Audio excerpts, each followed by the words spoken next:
Yeah, what advice?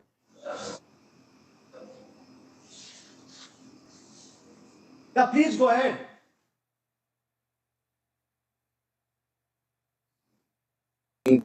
What is your what is your advice to patients with knee pain? Can they take painkillers? In COVID to continue like inhalation or steroid for their asthma, everything has to remain the same. Treatment, Okay. all the treatment will remain same, but additional precautions of if somebody is taking an inhaler, it is better. Okay. Okay. Okay. Not getting this. So whether rural or urban, Unfortunately. our personal treatment has to continue. Nothing has to be changed in this scenario. Okay. Thank you, Dr. Day. And what about any advice for people living in rural areas?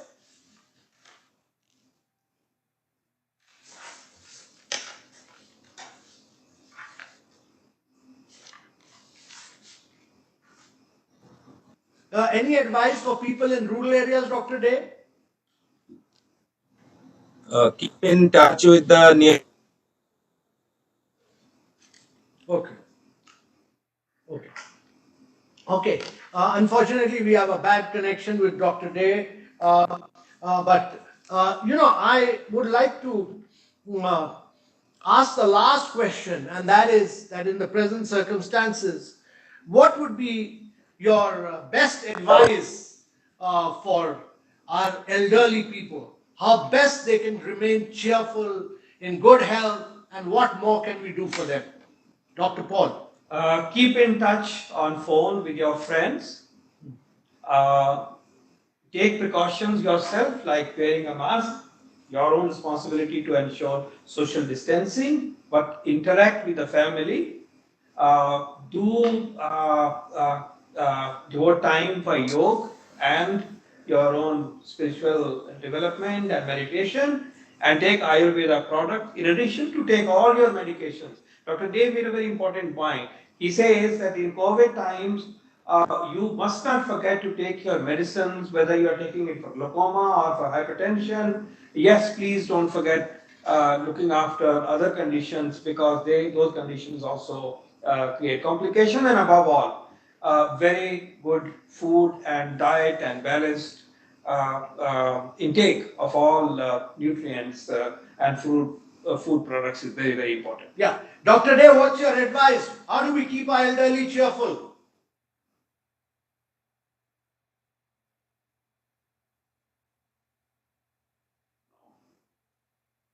Okay. Rujita, there's one question which I'd like you to respond, and which says that is Chavan Paraj good for diabetics currently? And also your last advice. Well, I think Chavanprash is something which even the Ayush Ministry has asked people to take, and the in the original formulation there isn't anything which is contraindicatory to people with diabetes. And if No, people I are worried asked you about again. I asked you again because there were two specific questions. One from Bonita S to you, especially asking you for your input on this. And there's another question from there's another question coming in from Preeti Chaudhary, who's also asking whether please ask Rijuta ma'am, can we use Chavanparash in summer? if it is mixed with some milk, then yes. So if you're eating it and having it a little bit, and you mixing it with milk, then you can have it in summer. And if you're worried about the heat, I think have it when in the night when it's much cooler. But there's also sugar-free Chyawanprash, I believe. I just checked. Okay. Those who have diabetes can can look for sugar-free Chyawanprash, so that Okay. the positive elements are helping you Okay. to take them. Okay. Thank you. Thank you. Anything else, Rujita? Well, I think about how can the elderly stay cheerful. I think they're finding, we must give them credit for that. They're finding many creative ways of staying cheerful. I know of families having Zoom prayer meetings at 9 p.m. in the night. I know of grandchildren doing FaceTime with their grandkids, I mean, grandparents and grandkids doing FaceTime. I know of a dadi who taught her grandson how to make atta for ajwain paratha. I know of a dada teaching his granddaughter how to read Hindi, of like families coming together for storytelling sessions with the elderly. I think that's a fun way of staying engaged, staying connected, and cheerful with the entire family. Thank you. Dr. Sachdev, I'll conclude with you. What's your advice? What's your guidance? How do we keep our elderly cheerful and lively and peppy? I mean, one useful definition of health which would apply to seniors is a state of physical, mental, social, and spiritual well being, and not merely the absence of disease and infirmity. So, we should try to take care of all these aspects, and the physical one, which would also be important from the perspective of immunity, is, as mentioned by Dr. Day, that whatever disease they were being treated, for example, unless the diabetes is in good control, the immunity take whatever you want is going to go haywire. So keep your disease under control with whatever you were doing earlier. And physical activity. Physical activity has been shown by science to improve the immunity perhaps as much or better extent to that from the foods and will keep you cheerful. And the third aspect, which our forefathers knew much more, Professor Paul mentioned yoga. It's a meditation and the spiritual health, which has also been shown to boost immunity and keep you healthy. And socially connected and very well connected to the extent that you could be. Positive storytelling, and for people like us who, by definition, are senior citizens, keep engaged, try to help this society and keep on working. This will certainly keep you on board. You can create your peer review groups. You will not only help the society but will have an internal satisfaction. All is not lost. And finally, the positive stories, yes, the mortality is high, but even if you get it, there is treatment available, and it's not as if a death sentence is passed, you're not going to be 100% on death. Yes, we will prevent, we'll have social distances. So keep optimistic. This time too shall pass. That is my final saying. Thank you. Thank you. Thank you for your positivity, Dr. Sachdev. We'll end on this very, very positive note spelled out by Dr. Sachdev that this too shall pass. This is a passing phase. We need to take care of us. Thank you for your very, very insightful comments. I'd really like to thank Dr. Day. I'd like to thank Rujuta Devaka. I'd like to thank Dr. Sachdev, all our very distinguished panelists. And last but not the least, I'd like to thank the very distinguished member of the Niti Aayog, Dr. Paul, for his very, very insightful views and for guiding us during these challenging times. Thank you very much. Thank you. Thank you very much. Of कर दो of कर दिया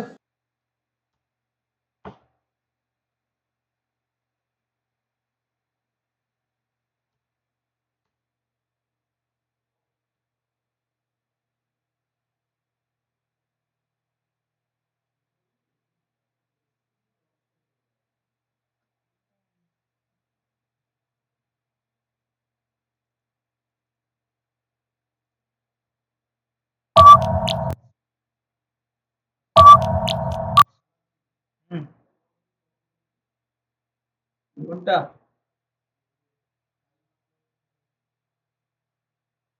YouTube থেকে download করেছি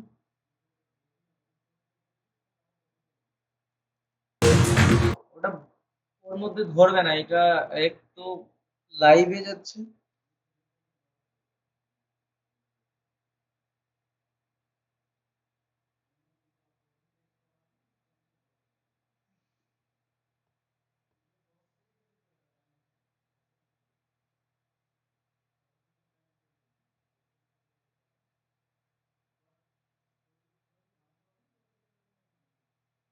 বানানো যাবে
Hello viewers, about an hour and 15 minutes back, at around 12:15 a.m. to be precise, I was driving back from my studios in the Bombay Dyeing Complex in Lower Parel, and I was driving my car, a Toyota Corolla, with my wife. We were both sitting in the front seat. About 500 meters from my residence at Ganpatrao Kadam Marg, well before the turn to my residence, my car was overtaken by two people in a bike. They kept driving their bike parallel to my car for some time, and they kept looking to the left. So I assumed that they were possibly going to stop or wait. Then they quickly overtook my car, and their bike stopped. When their bike stopped, I thought that perhaps there was a problem with their bike. So I tried to turn a little bit towards my left. At that point of time, one of the two people started pointing specifically at me, and he turned his bike back and he came right next to my car, and then they started hitting my car with something and trying to break the window pane of my car. They were repeatedly hitting at the window pane of my car, repeatedly. Their attempt was to break the window pane of my car. So for a few seconds, I couldn't quite get what was happening. It took a little while to react. I ducked at that point of time. They continued to hammer and try to break the pane of my car. When I sort of then I realized that this was some kind of an attack. I tried to move my car to the left. Then they started taking out bottles, and they were furiously throwing liquids at my car. They made another attempt to break the window panes of the car. This continued. At that point of time, I pressed my foot on the accelerator. I turned a little bit to the left. The car swerved. There was a screeching sound, and I moved away. When I moved 50 meters ahead, I looked back in my rear view mirror, and I saw that my security guards had held the people, and there was this bike, and the people who were in it had been accosted by my security persons. I kept driving. I turned to my right. I entered my building. Upon entering the building, when I got out, I inspected the car. My wife and I, we came out of the car, and my security persons took another 15, I would say, 5 minutes to reach my building. They reached the parking lot of my building, and I asked them what happened and who were these people. And they said to me that they were Congress workers, youth Congress workers, who had said that they had been sent to attack me, and youth Congress workers who said they had tailed me, and they were given instructions by their higher-ups to attack me, to teach me a lesson. So I just want to tell you, Sonia Gandhi, that you're the biggest coward in this country right now. You, Sonia Gandhi, tried to carry out an attack on me when I was driving back from work. You know the questions I've asked you are absolutely appropriate. You have no guts to face me.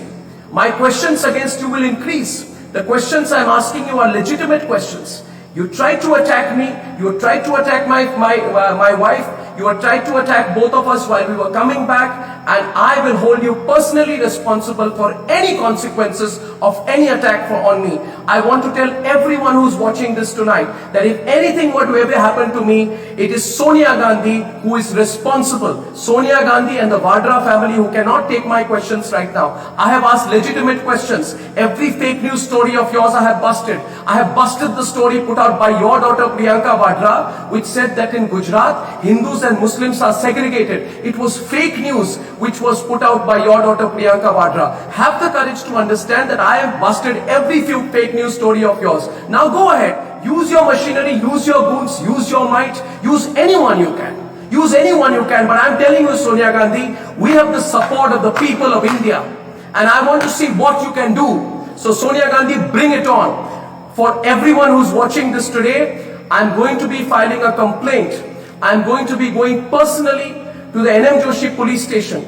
I have spoken, the DCP was here, the other officials immediately came in of the Mumbai police. I have told them, I thank my security guards for providing me the assistance at that point of time, and I want to tell you that if at any point of time there is no follow-up action on my complaint, please do remember that my complaint is going to be filed, as of now, while I'm putting this out to you, it is 24 minutes past 1.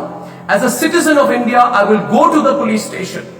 Go to the police station, write down my complaint and sign on my complaint. And Sonia Gandhi, bring it on. Bring it on. I said it on my program to you today. Maybe you didn't like it, that nobody's scared of you anymore. Get your goons out. Get as many goons out. Attack me. Stop my car. Do what the hell you can. But we are not going to be scared of you and your monstrous measures anymore. I thank everyone for their support. I've got a lot of support. Many of people are calling me from all across India. I thank you for your support.